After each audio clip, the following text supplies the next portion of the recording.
ঈশ্বৰক কোনেও দেখা নাই তেন্তে তেওঁৰ বিষয়ে জনাৰ ব্যৱস্থা ঈশ্বৰে কৰিছেনে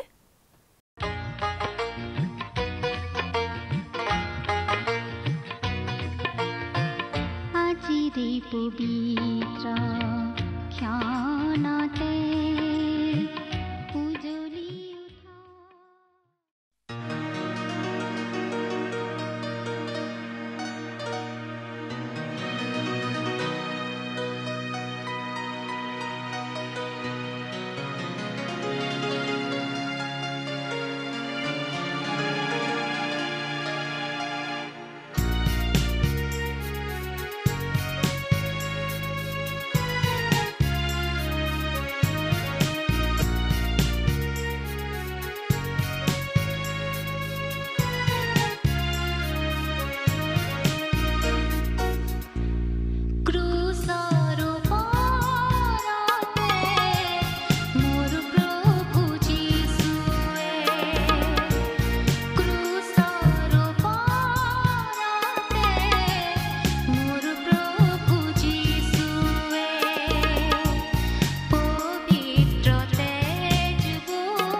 নমস্কাৰ আমাৰ ভক্তিবচন অনুষ্ঠানলৈ আপোনাক স্বাগতম জনাইছো খ্ৰীষ্টীয় বিশ্বাসী লোকসকলৰ বাবে বিশেষভাৱে প্ৰস্তুত কৰা এই ভক্তিবচন অনুষ্ঠানটো হৈছে বাইবেল অধ্যয়নৰ ধাৰাবাহিক অসমীয়া অনুষ্ঠান। বাইবেলৰ গোটেই ৬৬খন পুস্তকৰে আমি ইয়াত অধ্যয়ন কৰিম।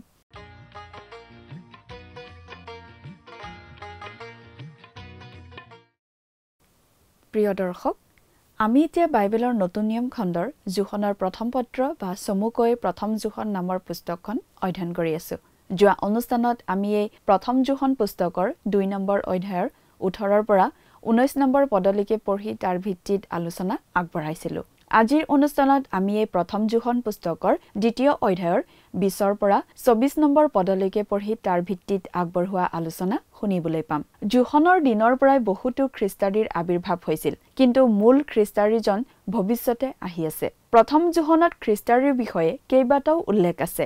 আমাক কোৱা হৈছে যে ভৱিষ্যতে খ্ৰীষ্টাৰী হ'ব আৰু জোখনৰ দিনত ইতিমধ্যেই বহুতো খ্ৰীষ্টাৰী আছিল। খ্ৰীষ্টাৰীক চিনাক্ত কৰাৰ উপায়টো আছিল তেওঁলোকে খ্ৰীষ্টৰ ঈশ্বৰত্বক অস্বীকাৰ কৰিছিল। শেষৰ কালত বহুতো খ্ৰীষ্টাৰী ওলাব যিয়ে নিজকে খ্ৰীষ্ট বুলি দাবী কৰিব। জোখনে কৈছে যে সেই সময়ত নিজকে খ্ৰীষ্টীয় বিশ্বাসী বুলি চিনাকি দিয়া কিছুমান লোক আছিল, কিন্তু তেওঁলোকে খ্ৰীষ্টিয়ান নামটো মাত্ৰ বহন কৰিছিল আৰু তেওঁলোকে নিজকে কোনোবা স্থানীয় মণ্ডলীৰ বুলি পৰিচয় দিছিল। পিতৃ, পুত্ৰ আৰু পবিত্ৰ আত্মাৰ নামত তেওঁলোকে বাপ্তিস্মও লৈছিল। প্ৰভু ভোজৰ সেৱাত তেওঁলোকে পিঠা আৰু পিয়লাও গ্ৰহণ কৰিছিল। কিন্তু জোখনে কৈছে যে এজন লোক প্ৰকৃততে ঈশ্বৰৰ সন্তান হয় নে নহয় সেইটো জানিব পৰাৰ উপায়টো হ'ল যে অৱশেষত মানুহজনে নিজৰ প্ৰকৃত ৰূপ দেখুৱাব, আৰু যদি তেওঁ ঈশ্বৰৰ সন্তান নহয় তেন্তে তেওঁ ঈশ্বৰৰ সমাৱেশ এৰি যাব। বাকী লোকসকলক জোখনে কৈছে, কিন্তু তোমালোকৰ ওপৰত পবিত্ৰ জনাৰ পৰা অভিষেক আছে আৰু তোমালোকে সকলো জানা। পবিত্ৰ আত্মাই প্ৰতিজন প্ৰকৃত বিশ্বাসীত বাস কৰে আৰু তেওঁৰ আগত সকলো কথা প্ৰকাশ কৰিবলৈ সক্ষম। ঈশ্বৰে তেওঁক প্ৰেম কৰা সকলৰ বাবে যিবোৰ বস্তু প্ৰস্তুত কৰিছে সেইবোৰ চকুৱে দেখা নাই, কাণেও শুনা নাই, মানুহৰ হৃদয়ত প্ৰৱেশ কৰা নাই, কিন্তু ঈশ্বৰে তেওঁৰ আত্মাৰ দ্বাৰাই আমাৰ আগত সেইবোৰ প্ৰকাশ কৰিলে বুলি বাইবেলত আমাক কোৱা হৈছে।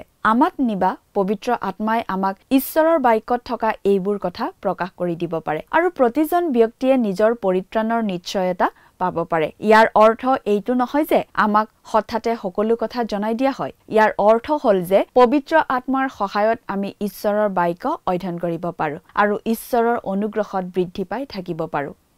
প্ৰিয় দৰ্শক, কথাবোৰ অধিক বহলাই চাবলৈ আহকচোন এতিয়া আমি মূল আলোচনাটোৰ মাজলৈ আগবাঢ়ি যাওঁ।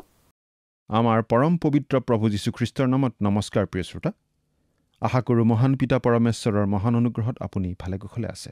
আহকচোন এতিয়া আমি বাইবেল অধ্যয়নৰ পিনে আগবাঢ়ি যাওঁ।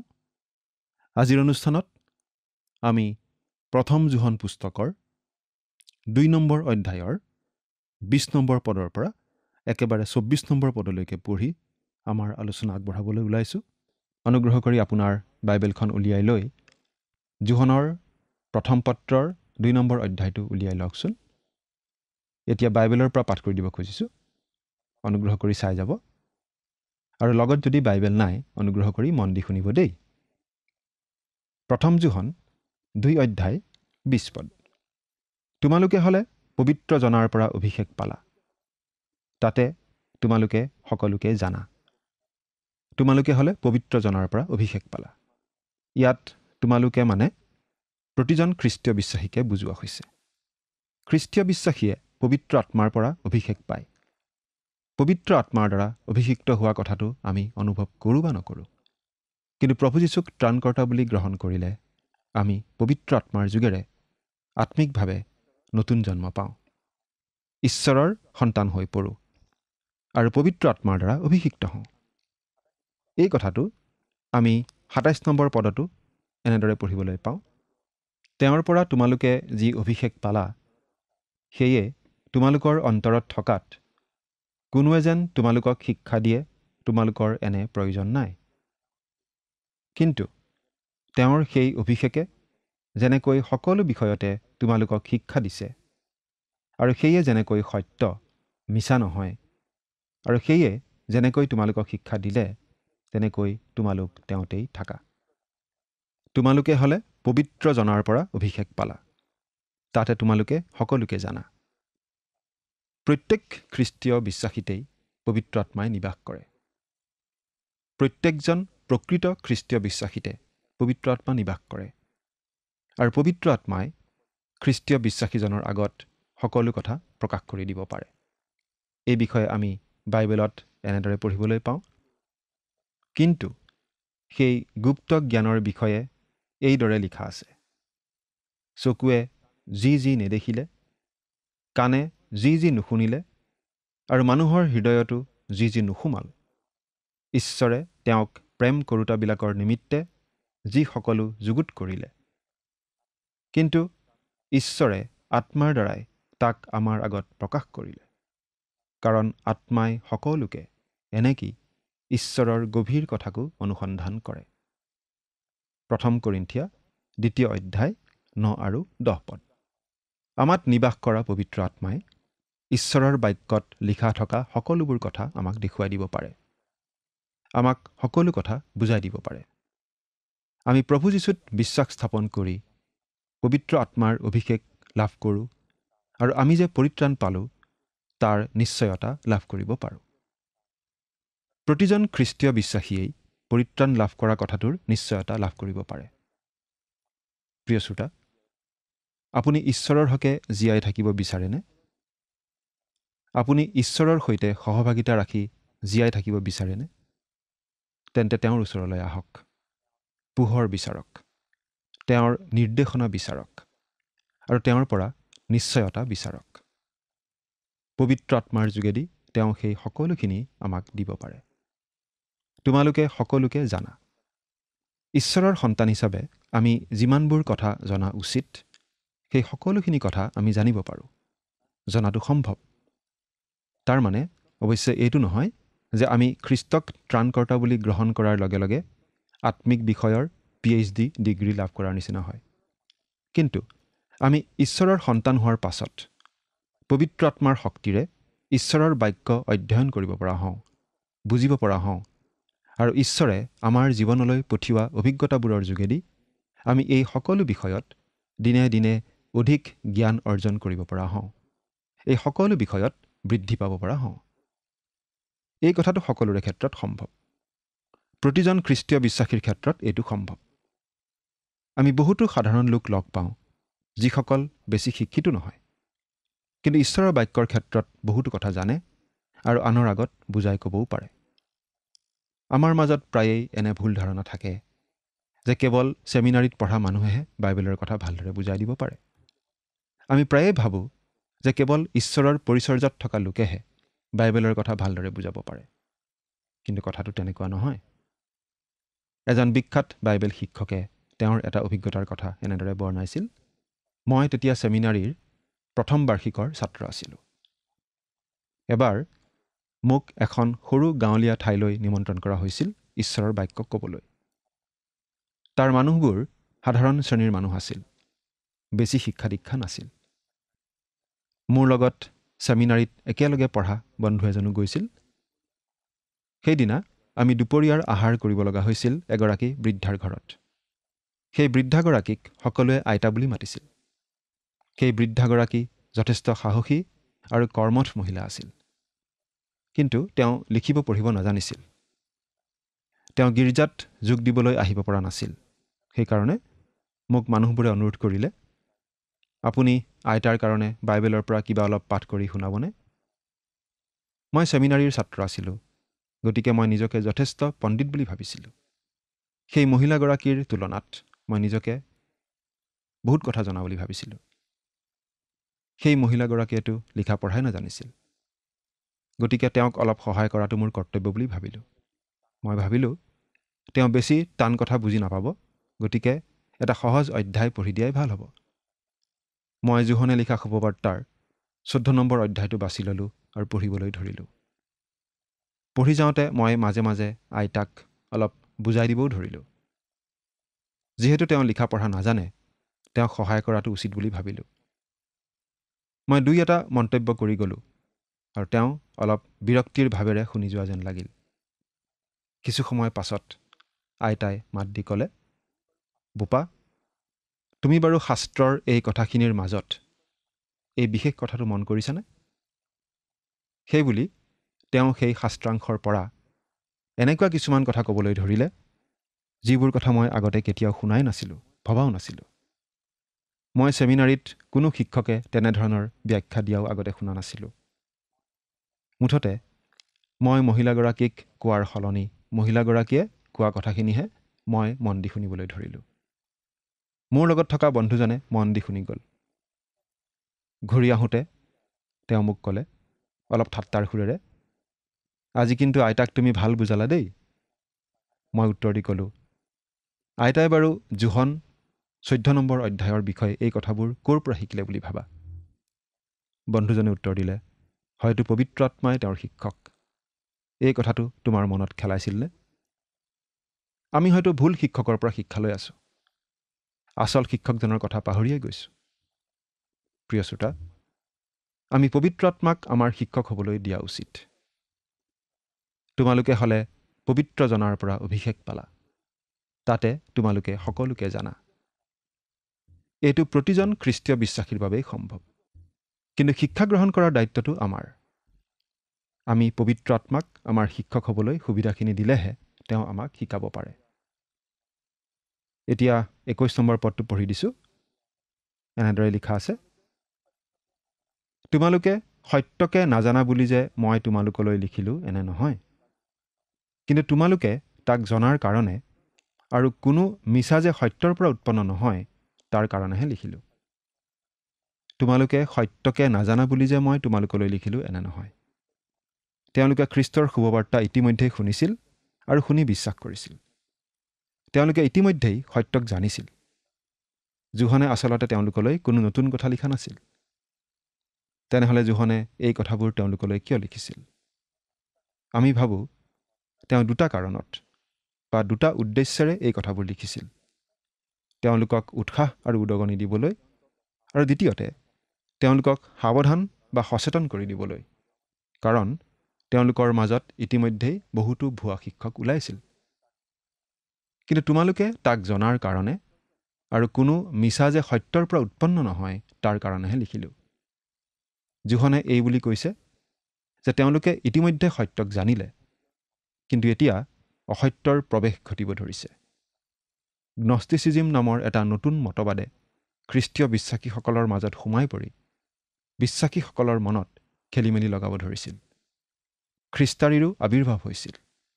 বহুতো খ্ৰীষ্টাৰী ওলাইছিল। খ্ৰীষ্টাৰীনো কোন সেই বিষয়ে আমি ইতিমধ্যে কিছু কথা আলোচনা কৰি আহিছোঁ। এতিয়া জোহনে আৰু এটা কথা আমাক জনাব। 22 নম্বৰ পদত আমি এনেদৰে পাওঁ, যীশু যে সেই অভিষিক্ত জনা, ইয়াক যিজনে অস্বীকাৰ কৰে, তেওঁৰ বাহিৰে আৰু আচল মিছলীয়া কোন আছে? সেইজনেই খ্ৰীষ্টাৰী। তেওঁ পিতৃ আৰু পুত্ৰকো অস্বীকাৰ কৰে। ইয়াত যথেষ্ট স্পষ্টভাৱে আৰু বেছ চোকা ভাষাৰেই কথাখিনি কোৱা হৈছে। আচল মিছলীয়া কোন? আচলতে সকলো অসত্যৰ ভাণ্ডাৰ এজনেই। কোন বাৰু? শয়তান। শয়তানেই সকলো অসত্যৰ মূল। এজন ব্যক্তি আহি আছে। প্ৰভু যীশুৰ পুনৰ আগমনৰ আগে আগে সেই লোকজন প্ৰকাশিত হ'ব। সেই লোকজন হ'ব শয়তানৰ বিশেষ লোক। সেই লোকজন হ'ব মিছলীয়া। মিছলীয়া লোকে সত্য কথা নকয়। যীশু যে সেই অভিষিক্ত জনা, ইয়াক যিজনে অস্বীকাৰ কৰে, তেওঁৰ বাহিৰে আৰু আচল মিছলীয়া কোন আছে? সেইজনেই খ্ৰীষ্টাৰী। তেওঁ পিতৃ আৰু পুত্ৰকো অস্বীকাৰ কৰে। এতিয়া জোহনে আমাক খ্ৰীষ্টাৰীৰ ব্যাখ্যা দিছে। খ্ৰীষ্টাৰীনো কোন সেই কথা জনাই দিছে। এয়েই হৈছে খ্ৰীষ্টাৰীৰ মূল পৰিচয়। মূল খ্ৰীষ্টাৰীজন আহিব প্ৰভু যীশুৰ দ্বিতীয় আগমনৰ আগে আগে। কিন্তু বহুতো খ্ৰীষ্টাৰী আছে। জোহনৰ সময়তো বহুতো খ্ৰীষ্টাৰী আছিল। আমাৰ আজিৰ সময়তো আছে। এই খ্ৰীষ্টাৰীবোৰনো কোন? খ্ৰীষ্টাৰীবোৰক চিনি পোৱাটো অতি সহজ। খ্ৰীষ্টাৰীয়ে প্ৰভু যীশুখ্ৰীষ্টক ঈশ্বৰ নহয় বুলি কয়।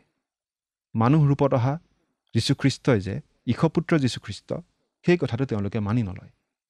তেওঁৱেই যে মচীহ, তেওঁ যে স্বয়ং ঈশ্বৰ, তেওঁৰ নামেই যে আশ্চৰ্য, মন্ত্ৰী, পৰাক্ৰমী ঈশ্বৰ, তেওঁৰ কথাই যে পুৰণি নিয়মত উল্লেখ কৰা হৈছিল, পুৰণি নিয়মত উল্লেখ কৰি থোৱা আহিবলগীয়া মচীহ, মানৱৰ ত্ৰাণকৰ্তাই যে তেওঁ, সেই কথা খ্ৰীষ্টাৰীয়ে অস্বীকাৰ কৰে।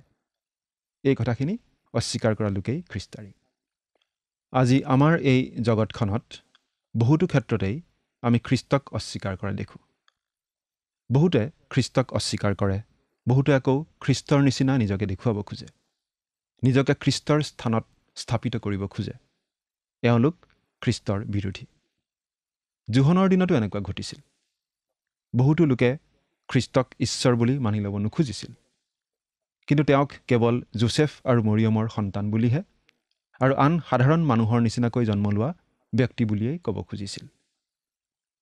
আজি আনকি বহুতো লোকে খ্ৰীষ্টৰ বিষয়ে কথাবোৰ অতি বিকৃত কৰি জনসাধাৰণৰ আগত উপস্থাপন কৰাও আমি দেখা পাওঁ।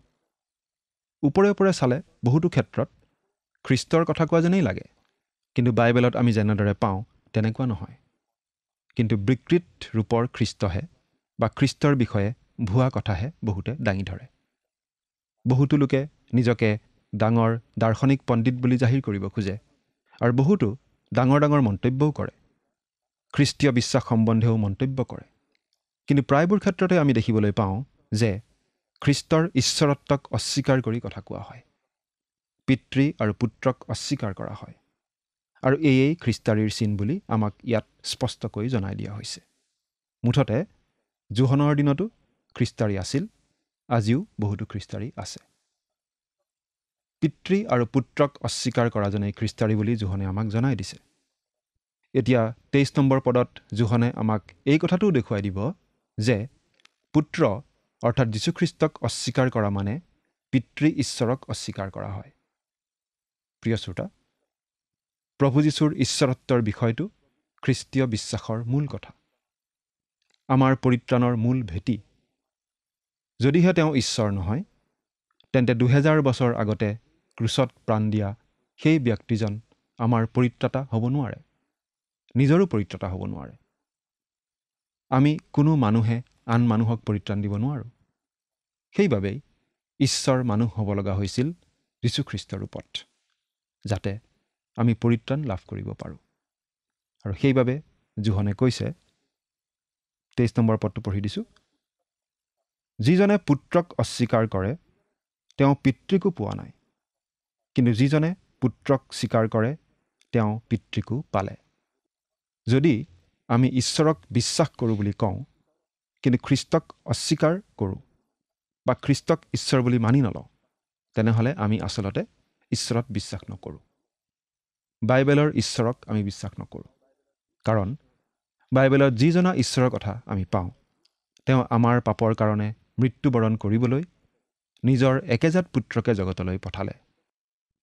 তেওঁৱেই যীশুখ্ৰীষ্ট। যিহেতু সেই পুত্ৰ স্বয়ং ঈশ্বৰ, গতিকে কেৱল তেওঁৱেই আমাৰ পাপৰ বাবে নিজে শাস্তি বহন কৰি পিতৃ ঈশ্বৰক সন্তুষ্ট কৰিব পাৰে। যদিহে প্ৰভু যীশু ঈশ্বৰ নাছিল, তেন্তে তেওঁ ক্ৰুচৰ ওপৰত দিয়া বলিদানৰ ভিত্তিত আমি পৰিত্ৰাণ পাব নোৱাৰোঁ। কিন্তু আমি জানো যে খ্ৰীষ্টই ঈশপুত্ৰ আৰু তেওঁ মানুহৰ ৰূপত অহা স্বয়ং ঈশ্বৰ। তেওঁ ক্ৰুচৰ ওপৰত আমাৰ সকলোৰে হৈ মৃত্যুবৰণ কৰিলে, আমাৰ পাপৰ প্ৰায়শ্চিত্ত কৰিবলৈ নিজৰ অমূল্য তেজ বোৱালে, আৰু তৃতীয় দিনা কবৰৰ পৰা জি উঠি নিজৰ ঈশ্বৰত্বৰ প্ৰমাণো দিলে। তেওঁক ত্ৰাণকৰ্তা বুলি গ্ৰহণ কৰি আমি আমাৰ সকলো পাপৰ ক্ষমা লাভ কৰোঁ আৰু পৰিত্ৰাণ লাভ কৰোঁ, অনন্ত জীৱনৰ ভাগী হওঁ। 24 নম্বৰ পদটো পঢ়ি দিম। তোমালোকে আদিৰে পৰা যি শুনিলা, সেয়ে তোমালোকৰ অন্তৰত থাকক। সেই আদিৰে পৰা শুনা কথা তোমালোকৰ অন্তৰত যদি থাকে, তেন্তে তোমালোকেও পুত্ৰত আৰু পিতৃত্বত থাকিবা। তোমালোকে আদিৰে পৰা যি শুনিলা, সেয়ে তোমালোকৰ অন্তৰত থাকক। এই প্ৰথম জোহন পত্ৰত আদি বুলি কওঁতে প্ৰভু যীশু নৰৰূপে জন্ম লোৱা সময়লৈকে আমাক লৈ যায়। তোমালোকে আদিৰে পৰা যি শুনিলা, তেওঁৰ নৰৰূপ ধাৰণৰ কথা, তেওঁৰ জীৱন আৰু কাৰ্যাৱলীৰ কথা, তেওঁৰ ক্ৰুচীয় মৃত্যু আৰু পুনৰুত্থানৰ কথা, অৰ্থাৎ তোমালোকে পাচনিসকলৰ পৰা পোনতেই যি যি কথা শুনিলা, সেই কথাত থিৰে থাকা। সেই আদিৰে পৰা শুনা কথা তোমালোকৰ অন্তৰত যদি থাকে, তেন্তে তোমালোকেও পুত্ৰত আৰু পিতৃত্বত থাকিবা। যদিহে আমি ঈশ্বৰৰ বাক্যতে থাকোঁ, তেন্তে আমি পিতৃ আৰু পুত্ৰত থিৰে থাকিব পাৰোঁ।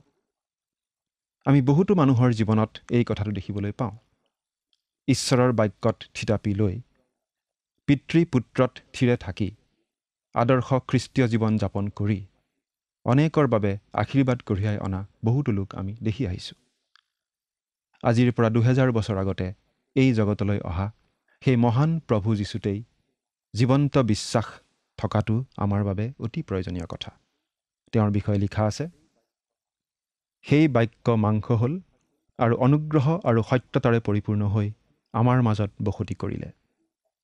তাতে পিতৃৰ একমাত্ৰ পুত্ৰৰ উপযুক্ত যি প্ৰভাৱ, সেই প্ৰভাৱ আমি দেখিলোঁ। যোহন 1 অধ্যায় 14 পদ।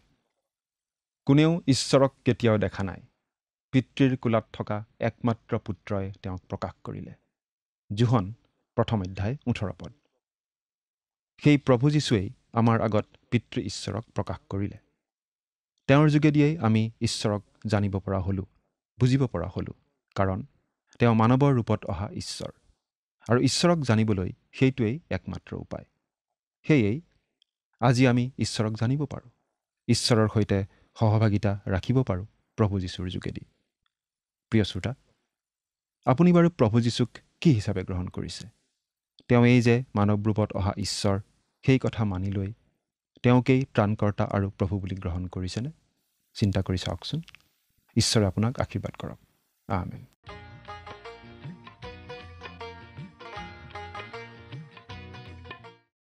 প্ৰায় 2000 বছৰতকৈও আগতে এই পৃথিৱীলৈ অহাজনৰ ওপৰত নিৰ্ভৰশীল জীৱন্ত বিশ্বাস থকাটো এটা প্ৰয়োজনীয় কথা। তেওঁৰ শুভবাৰ্তাত যোহনে লিখিছে, সেই বাক্য মাংস হ'ল আৰু আমাৰ মাজত বসতি কৰিলে। এয়া অতি গুৰুত্বপূৰ্ণ কথা। লগতে যোহনে এই বুলিও কৈছে, কোনোৱে কেতিয়াও ঈশ্বৰক দেখা নাই, পিতৃৰ কোলাত থকা একমাত্ৰ পুত্ৰইহে তেওঁক প্ৰকাশ কৰিলে। ঈশ্বৰৰ বিষয়ে ব্যাখ্যা কৰিছে, ঈশ্বৰৰ বিষয়ে জনাইছে। তেওঁ ঈশ্বৰক এনেদৰে প্ৰকাশ কৰিছে যাতে আমি তেওঁৰ বিষয়ে জানিব পাৰোঁ, কাৰণ ঈশ্বৰ এজন মানুহ হৈ জন্মিছে। সেইবাবে আমি তেওঁৰ বিষয়ে জানিব পাৰিলোঁ। যোহনে কৈ থকা গুৰুত্বপূৰ্ণ কথাটো হ'ল পিতৃ আৰু পুত্ৰৰ সৈতে আমাৰ মিলন। পিতৃ আৰু পুত্ৰৰ সৈতে সহভাগিতা লোৱা আৰু সেই সহভাগিতা উপভোগ কৰাত গুৰুত্ব দিয়া হৈছে, যিটো ইমানেই প্ৰয়োজনীয়। প্ৰিয় দৰ্শক, আজিলৈ আমাৰ অনুষ্ঠানটো ইমানতে সামৰণি মাৰিব খুজিছোঁ। পৰৱৰ্তী অনুষ্ঠানত আপোনালোকক পুনৰ লগ পোৱাৰ আশা ৰাখিছোঁ।